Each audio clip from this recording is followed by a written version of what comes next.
अध्यापकगण और मेरे साथी छात्र छात्राओं सभी को शुभोदय। हम 7वीं कक्षा के छात्र आज यह समारोह आयोजन करने मौजूद हुए हैं। इसलिए यह समारोह आरंभ करने के लिए मैं मेरी मित्र जोशिता को आमंत्रित करती हूँ। माननीय प्रधानाध्यापक, आदरणीय अध्यापकगण और मेरे मित्रों सभी को शुभोदय। मेरा नाम जोशिता। मैं यह समारोह में सभी को स्वागत करना मेरा कर्तव्य है।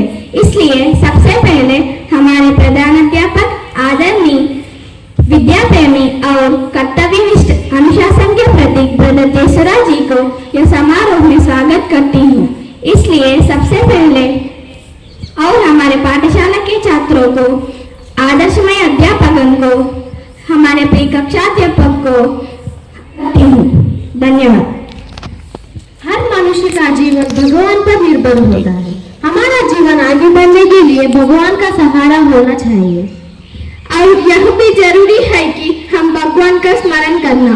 इसलिए मैं ये पिता हमारा और प्रणाम मरिया बोलने के लिए श्रीनिधि और साय सृजना को आह्वान करती हूँ।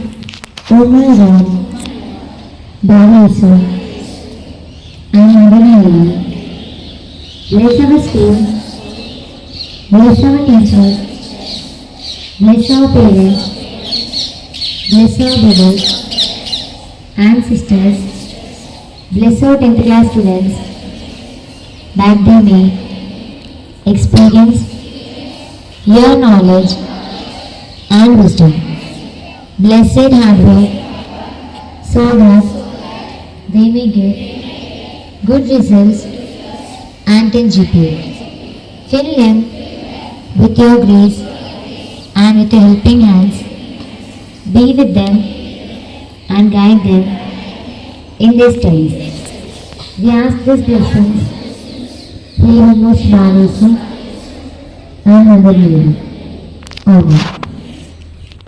ये पिता हमारा, ये प्रार्थना को बोलना, ये जितने में है, मेरे नाम पवित्र दान किया जाए, मेरे काम आए, मेरी इच्छा जैसे स्वर्ग वैसे पृथ्वी पर भी पूरी हो। हमारा प्रतिदिन का आहार आए हमें भी और अपने अपने पढ़िए हमको समास करती और परीक्षा में नादार परंतु बुराई से अच्छा। प्रणाम मरिया, तो पापी प्रभु तेरे साथ है और बोले तो प्रेम और दान मेरे घर काफाला यीशु। ऐसा तो मरिया परमेश्वर की माँ, प्रार्थना कर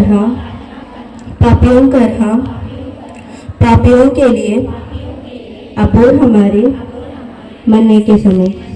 देश में कई धर्मों के लोग रहते हैं, जिसमें हिंदू, इस्लाम और ईसाई धर्म के पवित्र ग्रंथ हमेशा प्रेरणादायक होते हैं,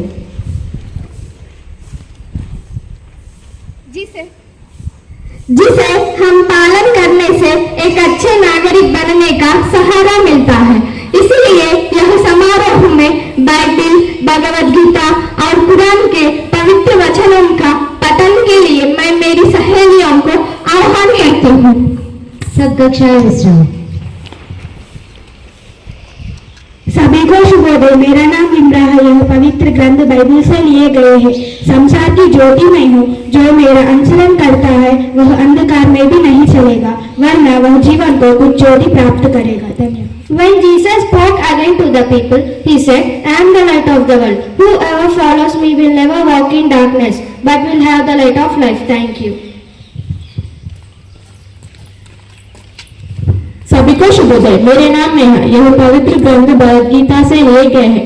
मनुष्यं सहस्रेषु कच्चिगतिति सिद्धये यतात्मापि सिद्धानं कच्चिनादति तत्त्वरुः।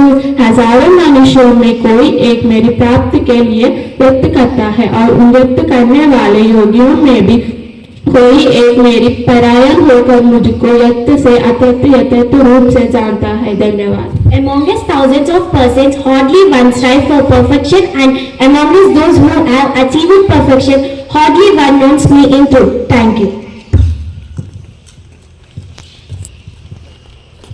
को शुभद है, मेरा नाम कीर्तना पवित्र ग्रंथ कुरान से लिए गए। यह हमारे रब तो एक दिन सब लोग को इकट्ठा करने वाला है, जिसमें कोई रख नहीं। बेशक अल्लाह अपने वादे के खिलाफ नहीं करता। धन्यवाद। Our Lord surely will gather the people for a day about which there is no doubt. Indeed, Allah does not fail in His promise. Thank you. धन्यवाद दोस्तों। हिंद देश के निवासी सभी जन एक है, रंग रूप वेश भाषा चाहे अनेक है। हाँ, तुमने बहुत अच्छा गीत गा रही हो। वास्तव में अनेक धर्म और जातियों का मिश्रण हमारा भारत देश है, लेकिन हर भारतीय का राष्ट्रीय ध्वज का वंदन करना हमारा कर्तव्य होता है। इसीलिए मैं हमारा तिरंगा को फहराने के लिए हमारा प्रिय कक्षा अध्यापक काजा सर को आमंत्रित करती हूँ। सब कक्षाएं सावधान।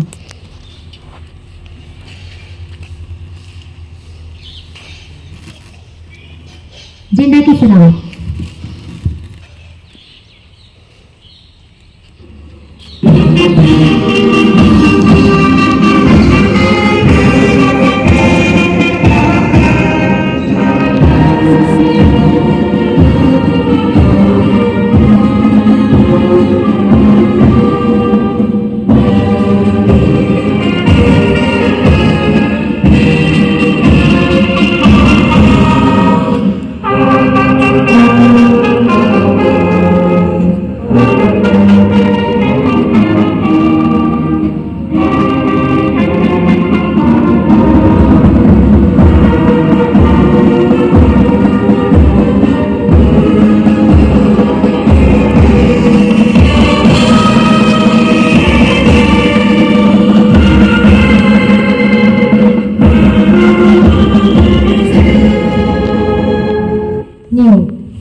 और साथ ही प्रतिज्ञा बोलने के लिए उदयश्वरी को स्वागत करते हैं। भारत मेरा देश है और समस्त भारतीय मेरा भाई बहन है। मैं अपने देश से प्रेम करता हूँ और उससे प्राप्त विशाल एवं विविध ज्ञान भंडार पर मुझे गर्व है।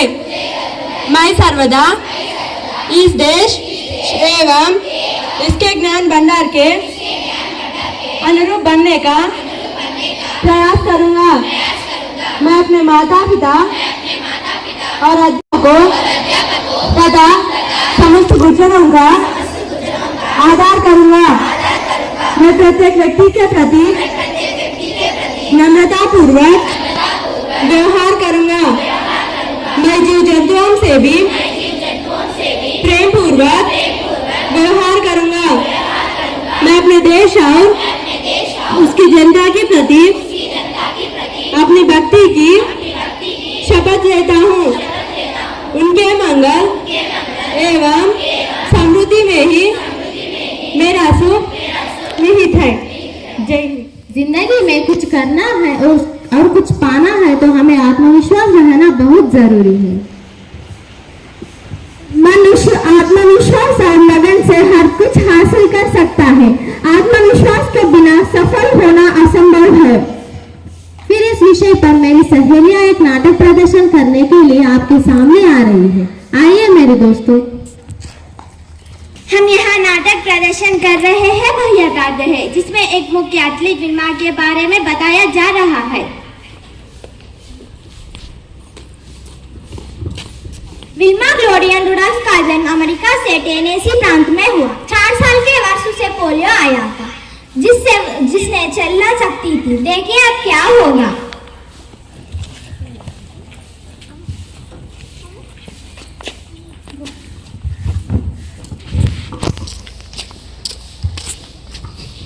ये कभी भी जमीन पर अपना कदम नहीं रख पाएगी। I am sorry. तुझे कुछ नहीं होगा, आप हिम्मत से रहना। विल्मा 9 वर्ष तक जमीन पर अपना कदम नहीं रख सकती थी। माँ, मैं तो चल नहीं सकती हूँ, फिर मैं क्या बेटा, तुम जो कुछ भी चाहो वो कर सकती हो। फिर मैं दुनिया में सबसे तेज धावक बनना चाहती हूँ, बन सकती हूँ। क्यों नहीं बेटा, आप जरूर बनेंगी। फिर मैं चल भी नहीं पाएगी, ये सब क्यों हो सकता है? विल्मा 9 वर्ष के आयु में अपनी बाइसाइकिल पहनती और चलना आरंभ करती है।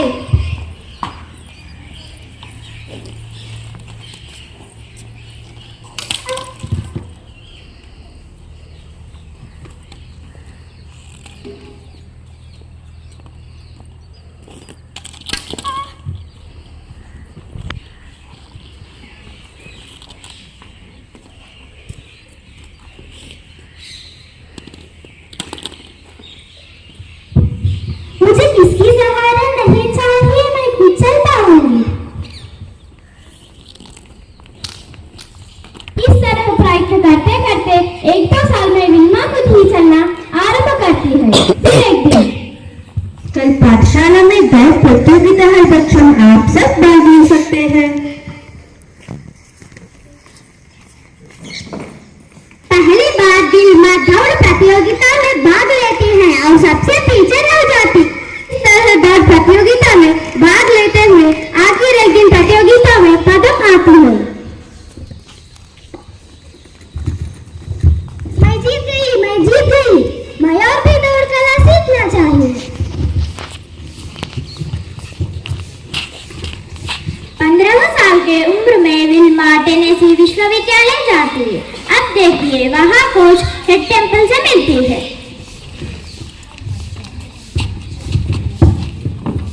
नमस्ते सर, मेरा नाम विल्मा ग्लोरियन रोज। मैं दुनिया में सबसे तेज धावक बनना चाहती हूँ मास्टर। विल्मा, तुम्हारी जो इच्छा शक्ति है जिससे तुम जो कुछ भी हासिल कर सकते हैं, मैं तुम्हें दौड़ने की कला सिखाऊंगा।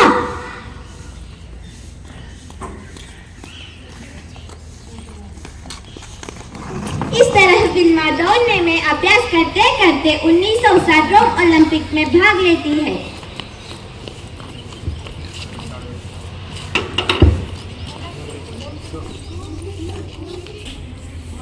विल्मा 100,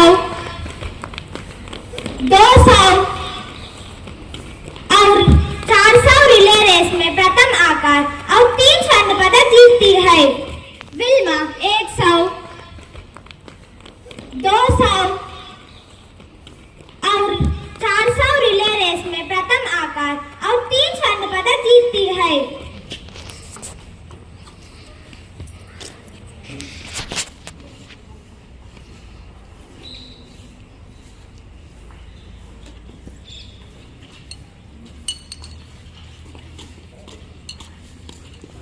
इस तरह विल्मा का नाम इतिहास के पन्नों में लिख गया है कि एक पोलियोग्रस्त महिला 1960 रोम ओलंपिक में 3 स्वर्ण पदक जीतने वाली पहली एथलीट बनी। इस नाटक से हमें यह संदेश देते हैं कि आत्मविश्वास से श्रम करने से नभ, तल और पृथ्वी भी हमारे सामने सिर झुकाती है।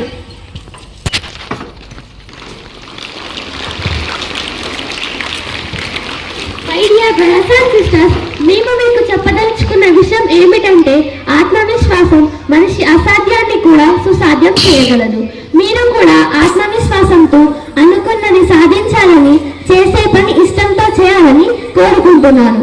ఎందుకంటే శ్రమ నీ ఆయుధమైతే విజయం నీ బానిస అవుతుంది. Thank you. बहुत बहुत धन्यवाद मेरी मित्राएं, आपने बहुत अच्छा संदेश दिया। नागेश्वरी, बोलो शरण्या। अपने राष्ट्र और राजभाषा क्या है आप जानती हो? हाँ, मैं जानती हूँ, हिंदी है ना। हाँ, तुम सही कहा। अब इस विषय पर बातचीत करने के लिए मेरी सहेलियां आ रही हैं।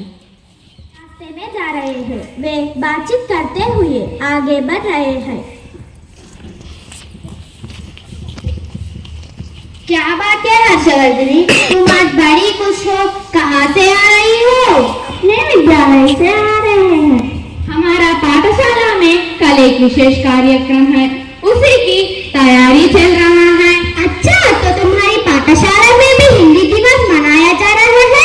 हाँ, कल 14 सितंबर है ना, इसीलिए तो मैं तुम्हें बुला रही थी। मुझे हिंदी दिवस संबंधित एक गाना सिखा दो ना। ठीक है, मैं तुम्हें सुनाती हूँ, ध्यान से सुनो और सीख लो। हिंदी सीखो, हिंदी बोलो, हिंदी को अपनाओ। आओ सब मिलकर गाओ, हिंदी दिवस मनाओ। हिंदी दिवस 14 सितंबर को ही क्यों मनाते हैं? क्योंकि 14 सितंबर 1949 में संविधान से हिंदी राजभाषा रूप में अपनाई गई। समझ गए, इसलिए हर साल हिंदी दिवस मनाया जाता है। लेकिन हिंदी दिवस 14 सितंबर को ही क्यों मनाते हैं? क्योंकि हिंदी बोलने वाले हमारे देश में सबसे अधिक हैं। कई राज्यों में हिंदी प्रथम भाषा के रूप में पढ़ाई जा रही है। 22 राज्यों में और 9 केंद्र शासित प्रदेशों में आधिकारिक भाषा के रूप में मान्यता प्राप्त है। आप बोलिए, हिंदी के बारे में क्या जानते हैं? मुझे पता है कि दुनिया में लगभग 600 मिलियन लोग हिंदी बोलते हैं। और नेपाल, फिजी, मॉरिशस, सूरीनाम, गियाना, त्रिनिदाद टोबैगो में भी आधिकारिक भाषा है। इसकी लिपि देवनागरी है, जिसमें जो लिखा जाता है वही पढ़ा जाता है। इसके शुरुआत के बारे में जानते हो आप? हिंदी भाषा का इतिहास लगभग 1000 वर्ष पुराना माना गया है। आप यह बात भी जानते हो? कौन सी बात? शाब्दिक अर्थ से भी हिंदी हिंदुओं की भाषा माना जाती हो। और ये भी जिसके निर्भर पर कई लोगों की जीविका बनती है।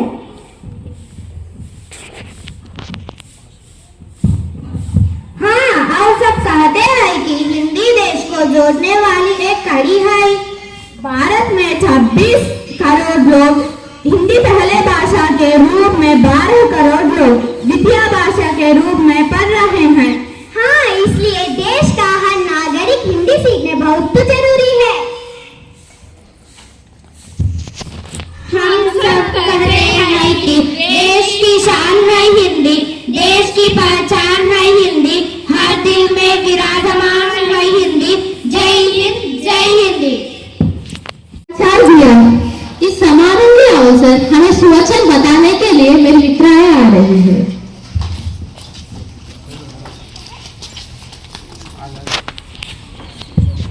सभी को शुभोदय। मेरा नाम ममता, आपकी सोच।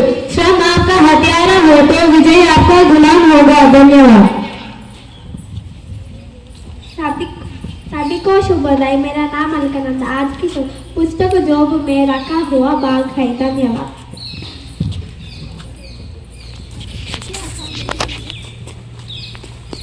We are going to discuss about the second largest Indian state, Madhya Pradesh.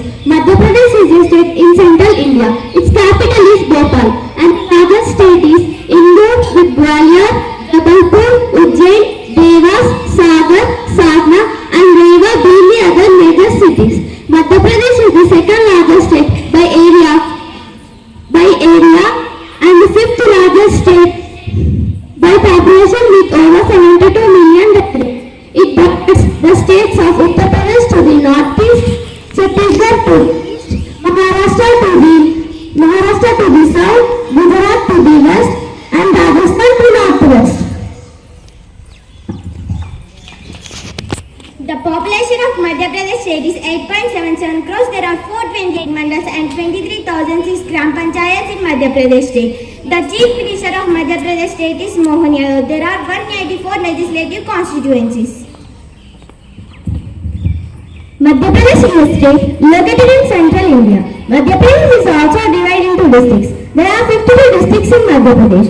Our major crops are paddy, maize, kodu, cotton, etc. Groundwater. It is a source of water which from the rain.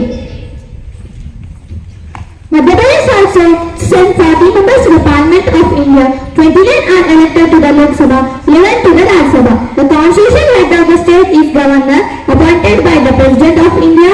The executive power lay with the Chief Minister, who is the elected leader of state legislature. Madhya Pradesh is also known as the heart of India because it geographically occupies a central place in the country. Madhya Pradesh population consists of a number of ethnic groups, tribes, castes and communities. The scheduled castes and the scheduled tribes constitute a significant portion of the population of the state. 15.6% globally. The economy of Madhya Pradesh is the 10th largest in India with a gross state domestic product of 19.17 trillion. Madhya Pradesh has the largest reserves of diamond and copper in India. The most important crops are rice, wheat, jowar, corn and maize. Pulses legumes such as peas, beans and peanuts. And the crop is most soya beans. Thank you. Navigation mission GSLV F12 NVS1 Geosynchronous Satellite Launch Vehicle F12 Navigation Satellite 1 was launched around 10:42 am on May 20. A 3-stage GSLV rocket carrying the 2,232 kg, the satellite part of the Indian Satellite Navy, launched from SDSC SHR Satish Dhawan Space Center, Sriharikota, Andhra Pradesh. India successfully put into the orbit the first of its second generation navigation satellite, NVS1. GSLV F12 is the 15th flight of India's geosynchronous satellite launch vehicle and the 9th flight with indigenous cryostate. This is the 6th operational flight with indigenous cryogenic state. The configuration of GSLV payload fairing is 4 via audio version. Launch was planned from the second launch pad at Satish Dhawan Space Center on May 29, 2023. The GSLV F12 NVS1 vehicle characteristics are the height of vehicle is 51.7 meters. The mass of vehicle is 420 tons. There are 3 stages in this vehicle. The first stage GS1, the second stage GS2 and the third stage is GS3 which have 15 indigenous. Payloads. Navigation payload. The navigation payload operates in L1, L5 and bands with wideband antenna. The heart of the navigation payload is the rubidium atomic frequency standard, which acts as a stable frequency reference in the navigation payload. Ranging payload. The ranging payload consists of C-to-C transponder used for two-way CDMA to operate in ranging pole.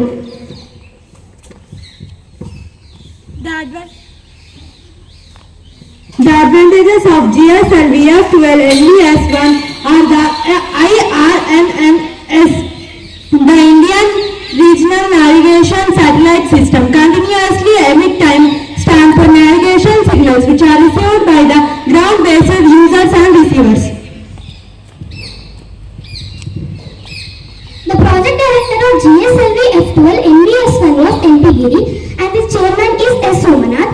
They said that the GSLV F12 NVS1 is the first in the second generation navigation satellite series which will ensure the continuity of legacy NAVIC services and also provide the new services of L1 band. It carries the navigation payloads operating L1, L5 and S bands. The satellite is powered by 2 solar arrays which are capable for generating power up to 2.4 kilowatt and a lithium-ion battery supporting the payloads during the eclipse. And the mission life of NVS1 is 12 years. Thank you. मैं आशा करती हूँ कि यह समारोह सफल हुआ, जिससे आप कुछ ना कुछ विषय सीखे हुए हैं। इसलिए यह समारोह में अंतिम अंक आ गया है कि धन्यवाद प्रकट करना। इसलिए मैं मेरी सहेली अनुषा को स्वागत करती हूँ। माननीय सदा अध्यक्ष, अध्यापकगण और मेरी साथी छात्र छात्राओं को सभी को शुभोदय। मैं अपने सामने आने से बहुत खुशी हो रही हूँ और मैं आशा करती हूँ कि छात्रों को, हमारे विद्या प्रेमी ब्रदर जयसुराज जी को, पाठशाला के अध्यापकगण को और हमारे प्रिय कक्षा अध्यापक जी को सभी को धन्यवाद प्रकट करते हुए यह हमारा समारोह समाप्त करती हूँ।